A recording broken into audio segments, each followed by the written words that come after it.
கவனிங்க, தேவனுடைய பிள்ளைகள் நல்ல வாழ்க்கையை வாழ வேண்டும் என்பது கர்த்தருடைய திட்டமாக இருக்கு. அப்போஸ்தலர்கள் கையேந்தி வாழ்ற ஒரு வாழ்க்கையை வாழவில்லை. ஊழியக்காரன் என்று சொன்னாலும் ஊழியம் பண்றவன் என்று சொல்ல பிச்சைக்காரன் கிடையாது. பைபிள் போடப்பட்டிருக்கு, ஒருவன் எனக்கு ஊழியம் செய்வானானால் முடிங்க பிதாவானவர் அவனை கனம் பண்ணுவார்.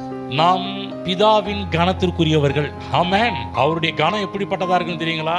இன்னைக்கெல்லாம் இந்த அரசியல்வாதிகளை விட மேலான ஒரு வாழ்க்கை வாழ்ற அளவுக்கு தேவனுடைய கனம் ஊழியக்காரர்கள் மீது இருக்கின்றது. அப்ப நம்முடைய ஆண்டவர் சிறந்ததை கொடுக்கின்றவர், சிறப்பானதை கொடுக்கின்ற தேவன். இங்க இருக்கிற எல்லாருக்கும் அப்படியே மிச்ச மீதியை கொடுக்கின்ற தேவன் கிடையாது. இது அப்படியே சுரண்டி கொடுக்கிற தேவன் கிடையாது. அவ்வளவுப்பா, லாஸ்ட் இது, லாஸ்ட் கை, லாஸ்ட் கரண்டி, அவ்வளவுதான் இருக்குது. இனிமேல் வலிச்சு தான் சாப்பிடணும், நக்கி தான் சாப்பிடணும், இதை வச்சு அப்படியே அட்ஜஸ்ட் பண்ணிக்க, அப்படி பண்ற தேவன் கிடையாது.